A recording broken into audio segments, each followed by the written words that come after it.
Today I'm flying British Airways First Class from Dubai to London Heathrow. I've flown BA First before, and I've seen the highs and a few moments that didn't quite match the price tag. So the big question today is simple. Is this still a true first class experience, or is this starting to blur into business class with better champagne?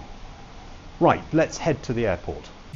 Welcome to the channel. I'm Anthony, and with over 20 years of business class flying and more than 1 million miles in the air, I've seen just about everything at 35,000 feet.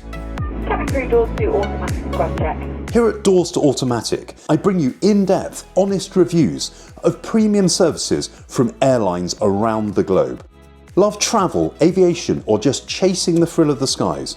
Hit that subscribe button and come along for the ride. Today I'm flying British Airways First Class from Dubai to London Heathrow on BA108. Now, I've flown BA First before, including to Dubai and to New York, and while it can be a genuinely brilliant experience, it hasn't always felt as special as the price tag suggests.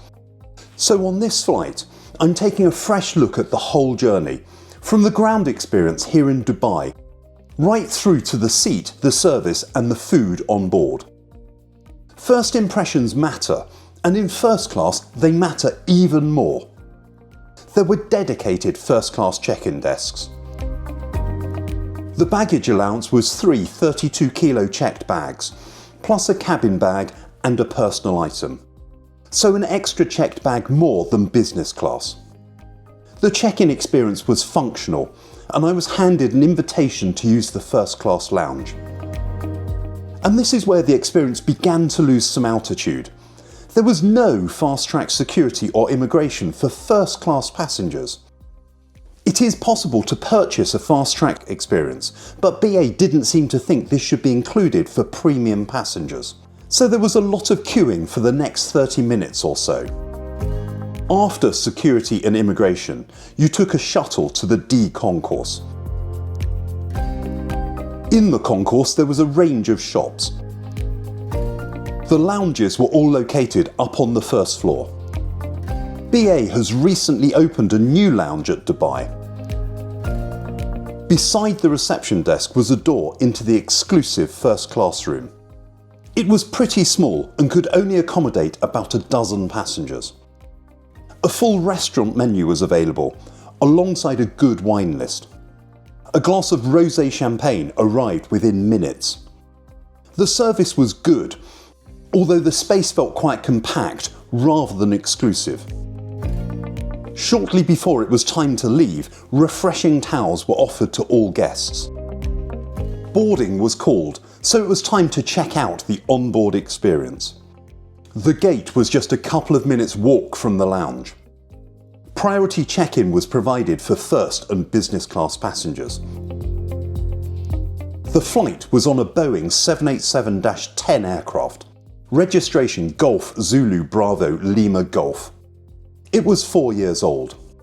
The forward section of the gate lounge was reserved for first and business class passengers. Boarding started shortly after I arrived at the gate, with first class passengers called forward in boarding group 1. First class sat right at the nose of the aircraft, 8 suites in 2 rows of a 1-2-1 configuration.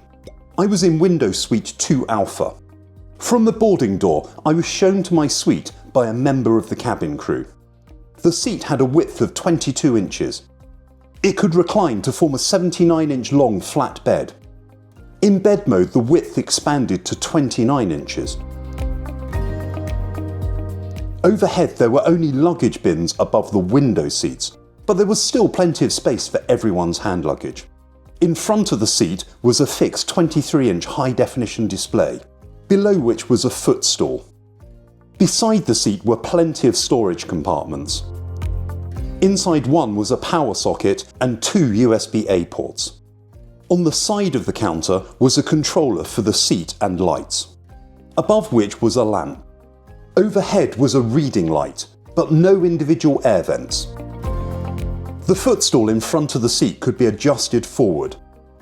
To the aisle side was a suitor, a storage compartment for a jacket, below which was another storage compartment. and another reading light was on the aisle side of the seat. Within minutes, a glass of rare 2015 vintage champagne was placed in my hand. This was accompanied by canapés.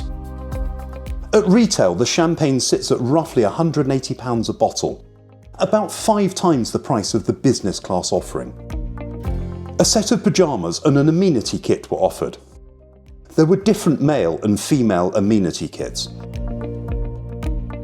The male kit consisted of socks, an eye mask and earplugs, a pen, a comb, toothbrush and toothpaste, various creams, lip balm and deodorant. Boarding was completed fairly quickly as the air bridge was retracted. The aircraft pushed back from the gate a minute ahead of schedule. Even still, a top-up of champagne was offered ahead of the safety video being played.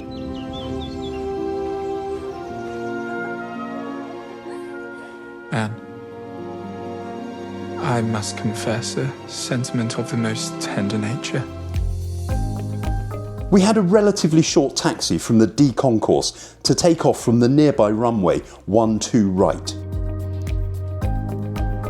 As we take off, I want to say a big thank you to the supporters in the Doors to Automatic cabin crew.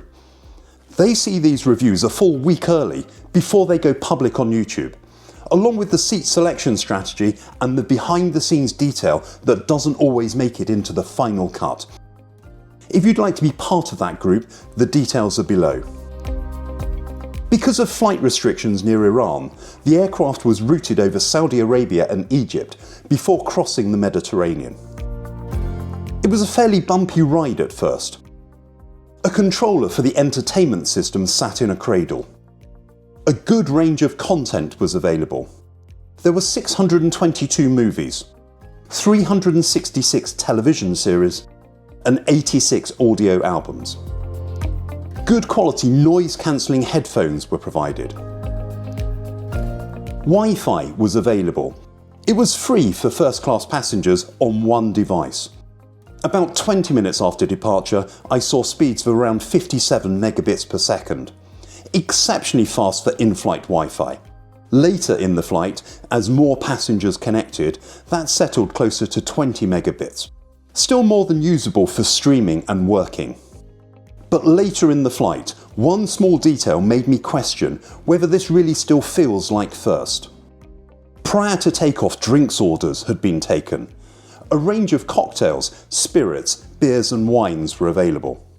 I opted for a red snapper, a sort of Bloody Mary but made with gin. A button dimmed the windows from the bright sunshine. An a la carte menu was available.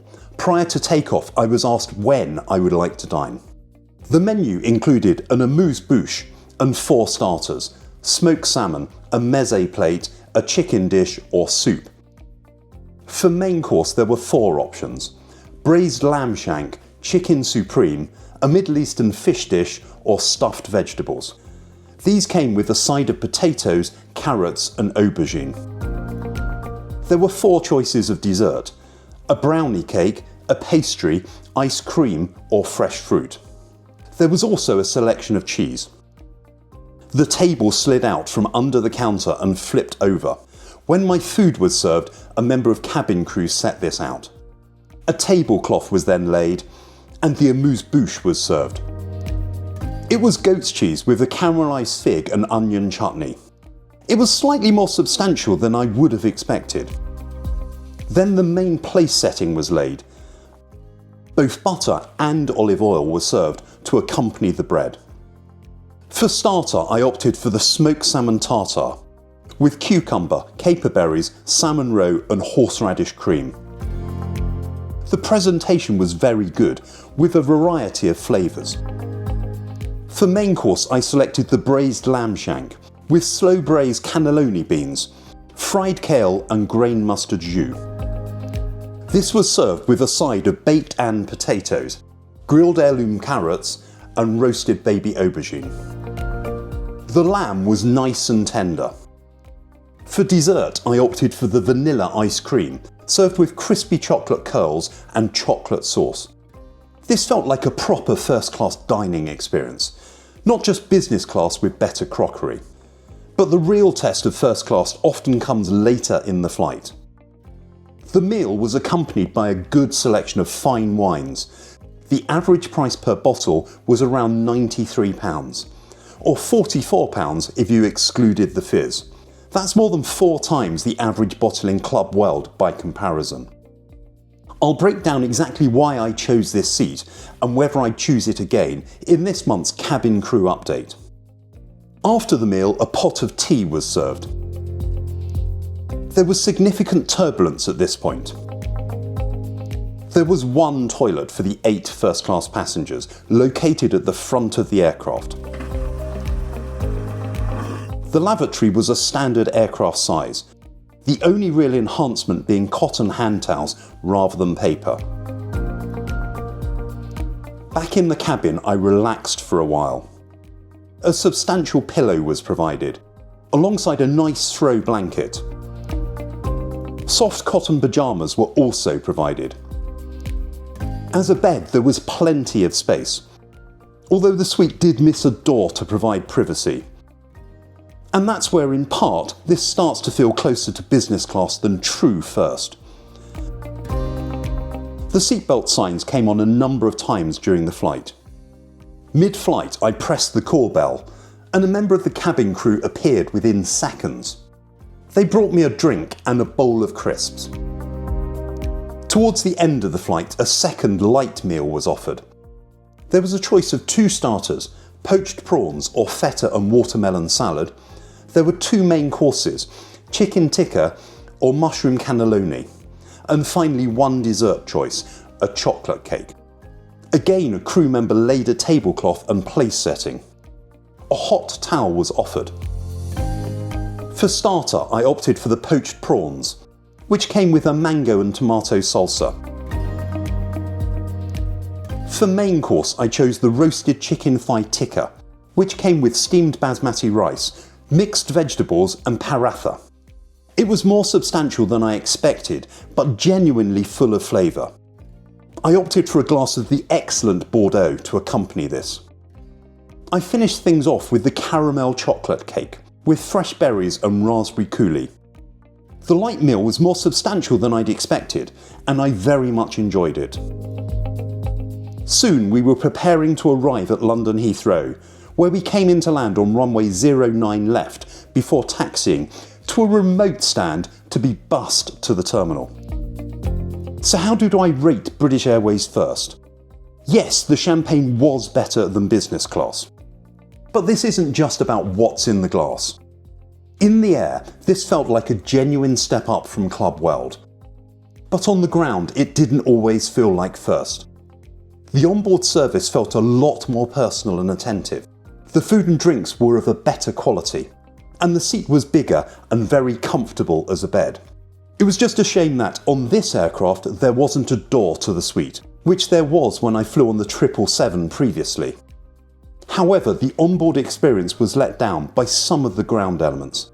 Being packed onto a bus at the end of a first class flight simply didn't feel right.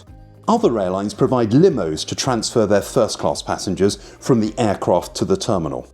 And the lack of fast track at Dubai was poor. So the journey started and ended with negatives, which does knock some of the shine away. British Airways First still delivers where it matters most, in the air. But whether it feels truly first, from start to finish, depends on how much value you place on the details. And in this month's cabin crew update, I'll share what I do differently next time. But what do you think? Have you flown BA First Class? Let me know in the comments.